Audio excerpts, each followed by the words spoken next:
Red టీవీలో మీ వ్యాపార ప్రకటనల కోసం ఈ నంబర్ ని సంప్రదించండి 6281747728. నమస్తే. ప్రస్తుతం మనతో పాటు సీనియర్ జర్నలిస్ట్ భరద్వాజ్ గారు ఉన్నారు. ఆయనతో మాట్లాడదాం. నమస్తే సార్. నమస్తే సార్, ప్రకాష్ రాజ్ గారు నిన్న మంగళూరులో మాట్లాడుతూ ఒక మాట అన్నారు. ఒక పార్టీ, బీజేపీ పార్టీ 400 పార్లమెంటు సీట్లను సంపాదిస్తాము అని చెప్పేసి బలంగా చెప్తున్నారు. అది అహంకారానికి గుర్తింపు అని చెప్పేసి అంటున్నారు. దీని గురించి మీరేమంటారు? అంటే మోడీ గారు తను చేసే ప్రతి ప్రసంగంలోనూ 400 ఎంపీ స్థానాలు అనేది మాట్లాడుతూ ఉన్నాడు. నిన్న చిలకలూరుపేటలో కూడా మాట్లాడాడు అదే మాట. ఈ 400 అనేది అంటే వై నాట్ 175 అని చెప్పి ఆ మధ్య జగన్మోహన్ రెడ్డి గారు అన్నట్టు ఒక కాన్ఫిడెన్స్ నింపటం కోసం ఆ మాట పదే పదే వాడుతున్నాడు ఆయన మోడీ. అది జనరల్గా ఏ పార్టీ అయినా చేసే పనే.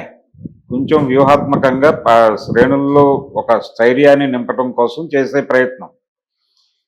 అది అంటే అన్ని స్థానాలు వాళ్లే గెలిస్తే అంటే పార్లమెంట్లో ఇంకెవరూ ఉండొద్దు అనుకుంటున్నాడు ఆయన. కాంగ్రెస్ కానీ మరొక పార్టీ కానీ అసలు ఎవరూ లేకుండా నియంతృత్వం అవుతుంది అది. అంతే తప్ప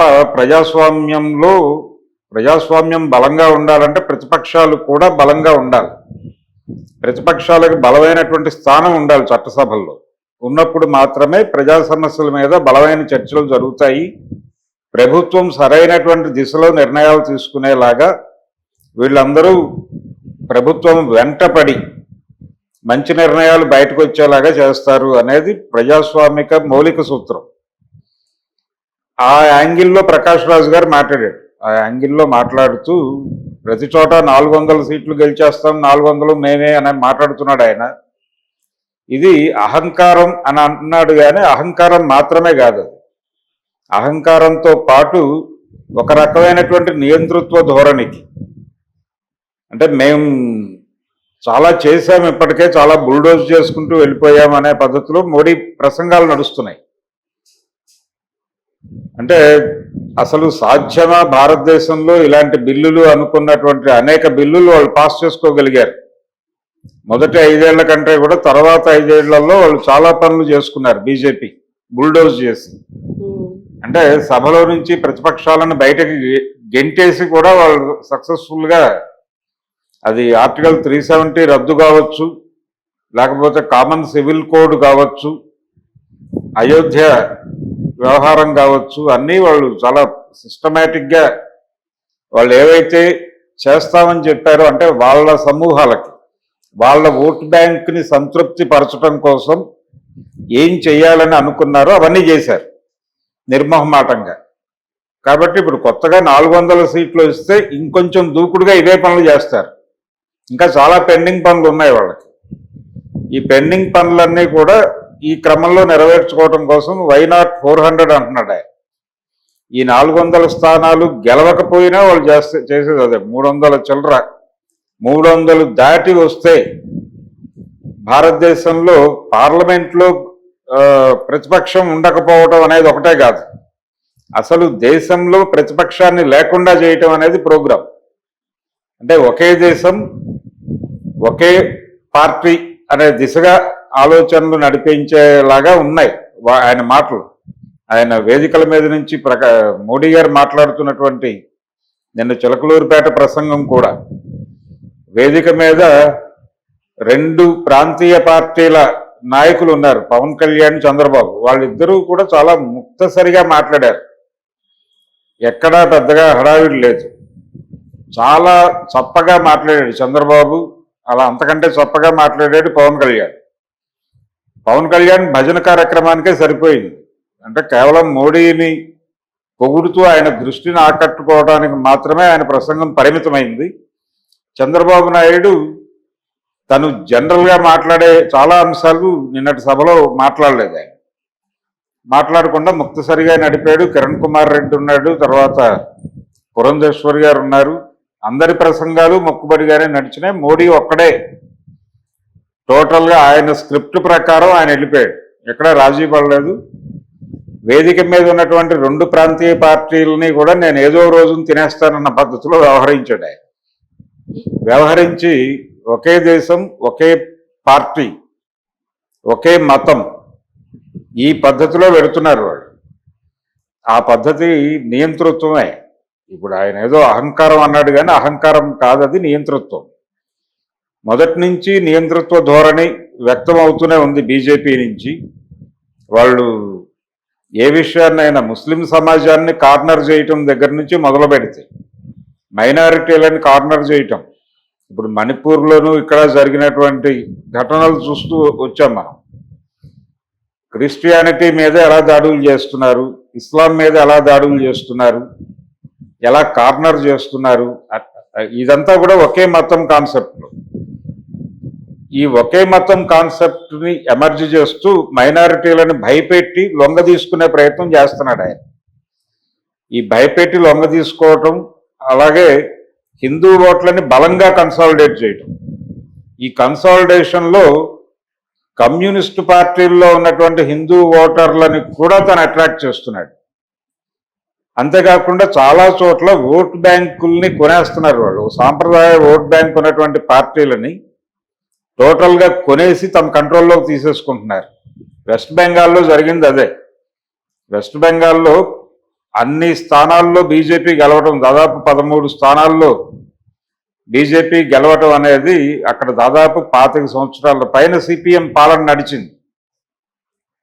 జ్యోతి బసు గారు పరిపాలించారు, ఆ తర్వాత వచ్చినటువంటి నాయకులు పరిపాలించి ఆ తర్వాత ఓడిపోయారు, తృణమూల్ కాంగ్రెస్ చేతుల్లో ఓడిపోయారు. అంత బలమైనటువంటి కమ్యూనిస్ట్ పార్టీ, మార్క్సిస్ట్ పార్టీ ఉంది అక్కడ. మార్క్సిస్ట్ పార్టీకి ఒక్క ఎంపీ రాకుండా టోటల్గా 13 స్థానాల్లో బీజేపీ గెలవటం అంటే సిపిఎం ఓటు బ్యాంకుని వాళ్ళు తమ వైపు టర్న్ చేసుకున్నారు బీజేపీ వాళ్ళు అనేది స్పష్టంగా అర్థమవుతుంది. ఇలా ప్రతి రాష్ట్రంలోనూ ప్రాంతీయ పార్టీలను కానీ లేదు అక్కడ బలంగా ఉన్నటువంటి పార్టీల తాలూకా ఓట్ బ్యాంకుల్ని కబ్జా చేసేటువంటి కార్యక్రమం కూడా మోడీ గారు చాలా బలంగా చేస్తున్నాడు. అందులో భాగంగానే ఇప్పుడు ఏపీలో కూడా వాళ్ళ టార్గెట్ అదే. 25 వై నాట్ 25 అని ఏపీ నినాదం అయింది. 25 స్థానాల్లో ఒక్కటి కూడా కాంగ్రెస్కి రాకూడదు అనేది మోడీ గారి వ్యూహం. తెలుగుదేశం పార్టీ, వైసీపీ ఇవి మాత్రమే ఎంపీలను గెలవాలి. అంటే బీజేపీ గెలుస్తుందా లేదా అనేది వేరే గొడవ. బీజేపీకి కూడా స్థానాలు ఎలాగో కేటాయిస్తారు. తెలుగుదేశం పార్టీ పొత్తులో ఉంది కాబట్టి వైజాగ్ మరొకటో ఇస్తారు. అక్కడ గెలిచే అవకాశాలు ఉన్నాయి, గెలిచే పరిస్థితులు ఉన్నాయి. కాకినాడ నుంచి వాళ్ళు గతంలో కూడా గెలిచారు, కృష్ణరాజు వీళ్ళని గెలిపించుకున్న చరిత్ర ఉంది. నర్సాపూర్ నుంచి బీజేపీ గెలిచిన చరిత్ర ఉంది, వైజాగ్ నుంచి బీజేపీ గెలిచిన చరిత్ర ఉంది. ఇలా 3-4 నియోజకవర్గాలు ఉన్నాయి వాళ్ళకి బలంగా. కాబట్టి అది ఎలాగో బీజేపీకి వదిలిపెట్టేస్తారు. వాటితో పాటు వైసీపీ గెలుచుకునే ఎంపీలు, టీడీపీ గెలుచుకునే ఎంపీ స్థానాలు ఇవన్నీ టోకుగా బీజేపీ కాంపౌండ్లో నిలబడాలి అనేది ఆయన ప్రోగ్రాం.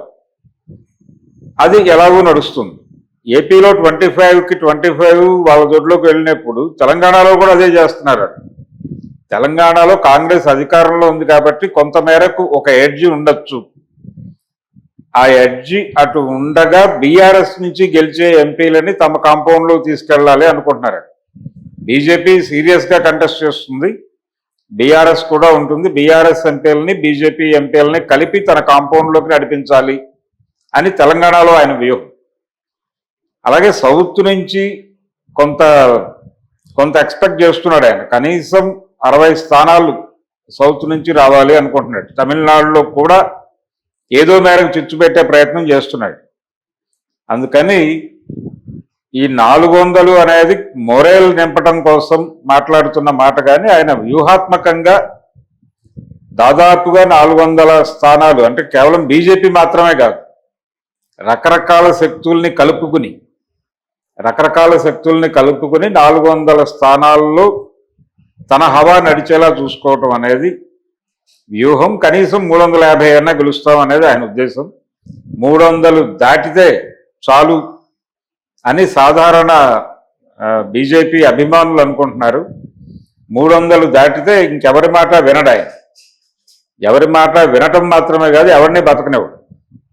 దాదాపు దేశంలో ఉన్న చాలా ప్రాంతీయ పార్టీలని వచ్చే 5 సంవత్సరాలు నవిలి మింగైపోతుంది బీజేపీ. తమిళనాడును టార్గెట్ చేస్తున్నారు. తమిళనాడుతో పాటు ఆంధ్రప్రదేశ్ టార్గెట్ అవుతోంది. ఇక్కడ కేసీఆర్ని కూడా బీఆర్ఎస్ని కూడా తినేసేటువంటి ప్రయత్నం జరుగుతోంది. ఆల్రెడీ ఒక చర్చ ఉంది, కవిత గారి అరెస్టు ఎన్నికల ముందు జరగటం.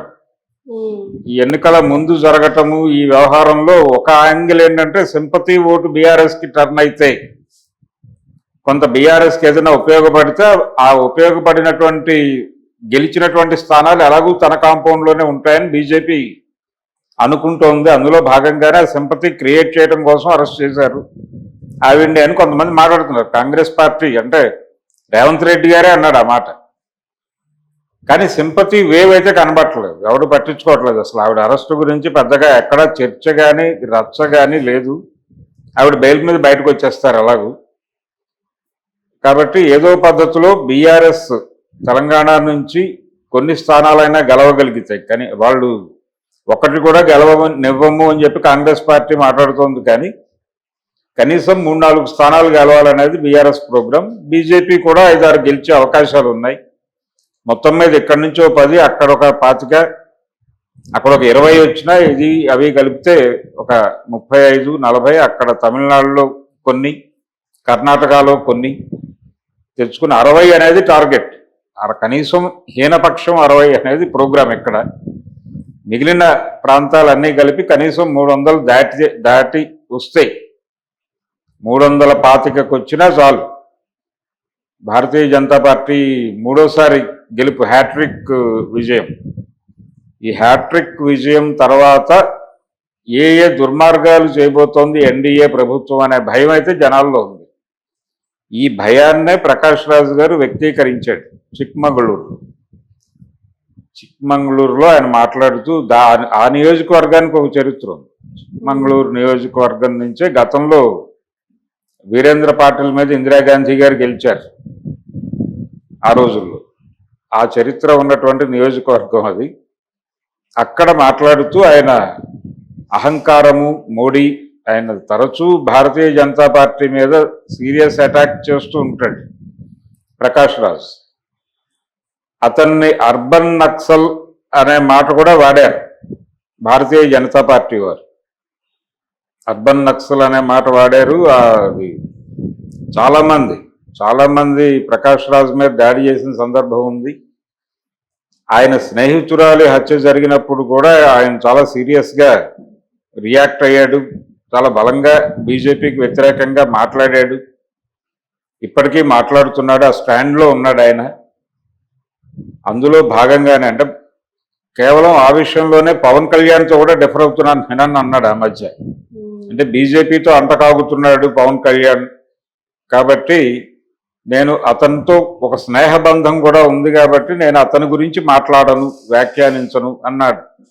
ఒకసారి హైదరాబాద్లో జరిగినటువంటి మీడియా సమావేశం సందర్భంగా, మీరు రాజకీయాల్లో ఉన్నారు, పవన్ కళ్యాణ్ కూడా రాజకీయాల్లో ఉన్నారు, ఏంటి పరిస్థితి అని ఎవరో అడిగితే నో కామెంట్ అన్నాడు ఆయన. సో ఆయన బీజేపీ వ్యతిరేకత అందరికీ తెలిసిందే. బీజేపీ వ్యతిరేక సమావేశాలు, సీరియస్ పొలిటికల్ మీటింగ్స్లో కూడా ఆయన తరచూ పాల్గొంటున్నాడు ఈ మధ్యకాలంలో. హైదరాబాద్లో తీవ్రవాద వామపక్ష సంస్థలు ఏర్పాటు చేసినటువంటి ఒక సమావేశానికి కూడా ఆయన హాజరై మాట్లాడాడు.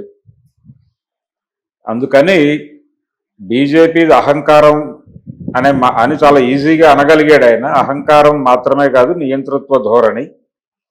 ఆ నియంతృత్వ ధోరణి అనేది పార్లమెంటు స్థానాలు సాధిస్తే వాళ్ళు ఏదో నియంతృత్వం అమలు చేస్తారని కాదు, వాళ్ళు గెలిస్తే చాలు దేశంలో ఇంకొక రాజకీయ పార్టీని తలెత్తకుండా అణిచేసేటువంటి ప్రయత్నాలు అయితే బలంగా జరుగుతాయి. ఇందిరాగాంధీ గారు అలాగైతే ఆ రోజున ఎమర్జెన్సీ పెట్టి దాదాపు ప్రతిపక్ష నాయకులందరి నోళ్లు కట్టేసిందో, అప్రకటిత ఎమర్జెన్సీ అమలు చేస్తున్నారు వీళ్ళు. ఆల్రెడీ గత 5 ఏళ్ల నుంచి నడిచింది అదే. ఎవరు మాట్లాడినా వాళ్ళ మీద ఏదో పద్ధతిలో కేసులు పెట్టడం, ఎన్ఐఏ దాడులు చేయించడం, ఈ పద్ధతిని అనుసరించి జైళ్లను నింపారు విజయవంతంగా. దాదాపు పొలిటీషియన్స్ జైళ్లకు వెళ్ళటం అనేది ఎమర్జెన్సీ తర్వాత తగ్గింది. మోడీ గారి పాలనలో మళ్ళీ పెరిగింది. ఇదే నియంతృత్వ ధోరణి మరికొంతకాలం కొనసాగుతుంది. కాంగ్రెస్ పార్టీ నిలువరించే పరిస్థితుల్లో కనిపించడం లేదు బీజేపీ. సో మోడీ గారు హ్యాట్రిక్ కొట్టేటువంటి ఛాన్సెస్ అయితే కనిపిస్తున్నాయి. ఈ నియంతృత్వానికి, ఈ అహంకారానికి ఇంకొక 5 ఏళ్ళు బలైపోవటానికి ప్రజలు సిద్ధపడటం తప్ప చేయగలిగింది ఏం లేదు. Okay sir. Okay, thank you sir. Thank you.